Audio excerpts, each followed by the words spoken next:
করেছো তোমরা? কি করেছো? আমরা পাকিস্তানের পতাকা কি উদ্দেশ্য ছিল? কি করেছো তোমরা? কি করেছো? আমরা পাকিস্তানের পতাকা কি উদ্দেশ্য ছিল? কি উদ্দেশ্য ছিল? কাশ্মীরের ঘটনার প্রতিবাদ করার জন্য। আপনি উস্কানিমূলক বক্তব্যের অভিযোগ করছে, উস্কানিমূলক না। নমস্কার বন্ধুরা, আমার নাম ধ্রুবজ্যোতি সরকার। বাংলা জুড়ে পাকিস্তানের সমর্থন করার মতো একাধিক ঘটনা সামনে আসলেও এখনো পর্যন্ত কাউকে গ্রেফতার করা হয়নি। কিন্তু বুধবার সন্ধ্যার দিকে নর্থ 24 পরগনার গোপালনগর থানার আকাইপুর রেল স্টেশন সংলগ্ন একটি শৌচাগারে পাকিস্তানের পতাকা লাগাচ্ছিল দুই ব্যক্তি। এরপরই গোপালনগর থানার পুলিশ ওই দুই ব্যক্তিকে পাকড়াও করে জিজ্ঞাসাবাদ শুরু করে। দুই ব্যক্তির নাম চন্দন মালাকার এবং প্রজ্ঞাজিৎ মণ্ডল। তারা উভয়ই আকাইপুরের বাসিন্দা বলে জানা গেছে। পুলিশের অভিযোগ, পাকিস্তানের পতাকা লাগিয়ে এলাকায় সাম্প্রদায়িক অস্থিরতা বাড়ানোর চেষ্টা করা হচ্ছে। আর সেই অভিযোগে দুই ব্যক্তিকে গ্রেফতার করেছে পুলিশ। পুলিশ নিজেই বলছে ওদের ষড়যন্ত্র ছিল যে ওখানে লেখা হবে, হয়নি লেখা তখনও পর্যন্ত, কিন্তু পুলিশ বলছে যে ওখানে লেখা হবে পাকিস্তান জিন্দাবাদ আর হিন্দুস্তান মুর্দাবাদ। লেখার আগেই পুলিশ জানতে পেরে গেছে ব্যাপারটা, মানে লেখেনি কিন্তু পুলিশ বুঝতে পেরে গেছে যে ওখানে লেখা হবে পাকিস্তান জিন্দাবাদ আর হিন্দুস্তান মুর্দাবাদ।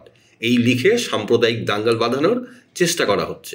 যাই হোক, লেখার আগেই পুলিশ ব্যাপারটা ধরে নেয়। আর এই পুলিশই মুর্শিদাবাদের সাম্প্রদায়িক কিছু দেখতে পায় না। শুনুন কি বলছে পুলিশ। গতকাল রাত্রে গোপালনগর থানায় আকাইপুর রেলওয়ে স্টেশনে কাছে একটা শৌচাগার রয়েছে। ওখানে আমরা পাকিস্তানে যে জাতীয় ফ্ল্যাগ আছে ওটা আমরা ওখানে পেয়েছিলাম। পরবর্তীকালে সোর্স ইনফরমেশন লাগিয়ে বিভিন্ন ইন্টেলিজেন্সটা ইউজ করে আমরা যারা এটা লাগিয়েছিলেন ওদের আমরা খোঁজ পাই। তারপরে জানা গেছে যে ওখানকারই স্থানীয় বাসিন্দা গোপালনগর থানায় দুজন নাম হচ্ছে, একজন চন্দন মালাকর, বয়স হচ্ছে 30, একটা নাম হচ্ছে প্রজ্ঞাজিৎ মণ্ডল। ইচ্ছাকৃতভাবে ইন্টেনশনালি উনি ওটা কাজ করেছিলেন। তারপরে এটাও জানা গেছে কি যে ফ্ল্যাগটা ওখানে পাকিস্তানে লাগানো আছে এটা ওদের ধারণা ছিল, কনস্পিরেসি ছিল কি ওখানে লেখা হবে হিন্দুস্তান মুর্দাবাদ অ্যান্ড পাকিস্তান জিন্দাবাদ। কমিউনাল ডিসহারমনি पैदा করার জন্য ওটা এই কাজটা করতে চলেছিলেন। পুলিশ টাইমলিটা ইনফরমেশন পেয়ে ওদেরকে অ্যারেস্ট করা হয়। ওরা এই কথাটা কনফেস করেছে। আমাদের কাছে ম্যাটেরিয়াল এভিডেন্সও আমরা পেয়েছি। এই কেসে আরও কারা কারা ইনভলভ আছে ওটা আমরা দেখছি। আর যারা যারা এর মধ্যে ইনভলভ আছেন আর যারা যারা সাম্প্রদায়িক এই যে অস্থিরতা আছে এটা বাড়ানোর যে চেষ্টা করছে ওদের আগেনস্ট আইনগত পদক্ষেপ নেওয়া হবে। এটা আমরা কাউকে ছাড়বো না। বিজেপির এখানকার নেতৃত্বরা চন্দন মালাকার, প্রজ্ঞাজিৎ মণ্ডল, এছাড়াও আরও নাম তদন্তের স্বার্থে বলছি না, যে তারা একটা টিম হিসাবে কোথাও পাকিস্তানের পতাকা লাগিয়ে রাখছে, হিন্দুস্তান মুর্দাবাদ বলছে, কখনো সোশ্যাল মিডিয়ায় হিন্দুস্তান মুর্দাবাদ বলে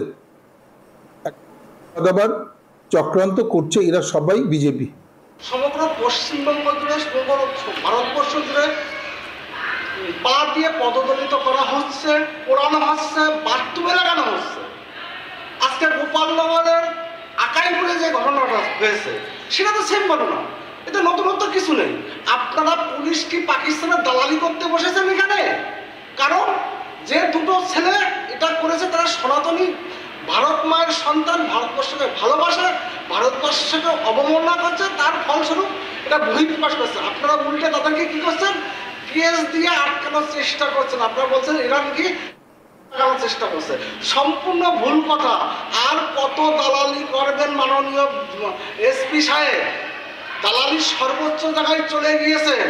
আপনারা হিন্দুত্ববাদকে আটকাতে পারবেন না, এই একটা কথা আপনাদেরকে আমি আজকে বলে দিয়ে গেলাম। আজকে পাকিস্তান নিয়ে সোশ্যাল মিডিয়ায় পোস্ট দিচ্ছে যে জিহাদিরা, তাদের তো আটকান না আপনারা, তাদের ক্ষেত্রে তো কোনো আতঙ্কবাদী কেস করছেন না। হঠাৎ কি হলো? শুধু একটা পাকিস্তানের পতাকা লাগিয়েছে সেটা নিয়ে আপনারা তাদেরকে জেলে পুরে দিয়ে সাংবাদিক সম্মেলন করতে হচ্ছে। আপনাদেরকে কত দালালি করবেন, কত নিচে নামবেন আর আপনারা।